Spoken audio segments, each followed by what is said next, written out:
হচ্ছে ডাকসু, এটাই আমার সবচেয়ে বড় আনন্দ, এটাই আমার সবচেয়ে বড় বিজয়। বিশ্ববিদ্যালয় প্রশাসন যদি ডাকসুর জন্য অত আন্তরিক হতো তাহলে তো আর 11 মাস আমাদেরকে আন্দোলন করতে হতো না। বিশ্ববিদ্যালয়ে এই সময় যদি ছাত্র সংসদ নির্বাচন না হয় তাহলে আর সামনে হবে না। দেখেন ভাই, ডাকসুই তো হইতেছে না, আমরা শিক্ষার্থীরা আমরা আদায় করে নিব।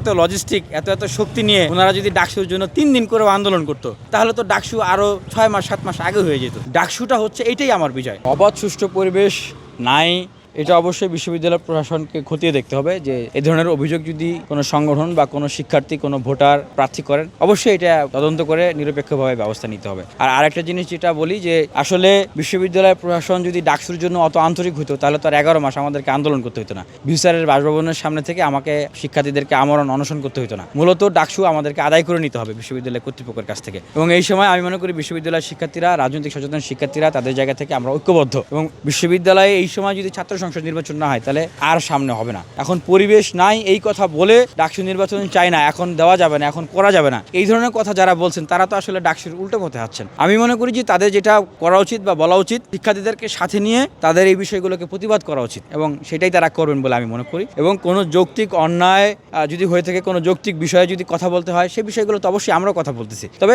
কোনোভাবেই নিয়ে বিনিয়ে কোনো অজুহাত দিয়ে ডাকসুকে বানচাল করার বা ডাকসু এই সময় করা সম্ভব না, এই ধরনের কোনো পয়েন্ট গ্রাউন্ড আসলে দাঁড় করানো যাবে না, আমরা দাঁড় করাতে দিব না।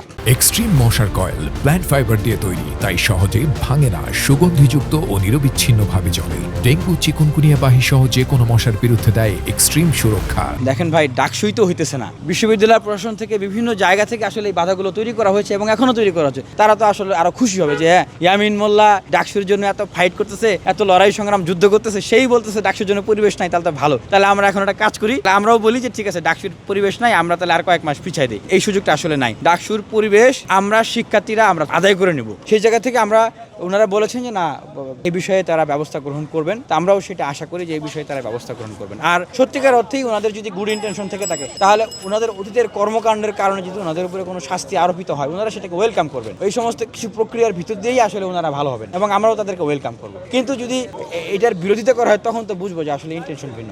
এখন আমাকে অনেকেই প্রশ্ন করে যে ভাই, এখন তো অনেক বড় বড় ক্যান্ডিডেট, অনেক বড় বড় সংগঠন, অনেকেই শোডাউন দিচ্ছে, অনেকেই প্রচারণা করতেছে, অনেকেই প্রেস ব্রিফিং করতেছে, এত লজিস্টিক, এত শক্তি নিয়ে ওনারা যদি ডাকসুর জন্য 3 দিন করে আন্দোলন করতো তাহলে তো ডাকসু আরো 6 মাস 7 মাস আগে হয়ে যেত। এখন তো নির্বাচনে আসছে, এখন নির্বাচনে জেতার জন্য ওনারা যেভাবে ওনাদের সবকিছুকে এখানে ইনভেস্ট করতেছে, মনে করি যে হ্যাঁ, এটা একটা পরিবেশ উন্মুক্ত হয়েছে। ডাকসুটা হচ্ছে এটাই আমার বিজয়।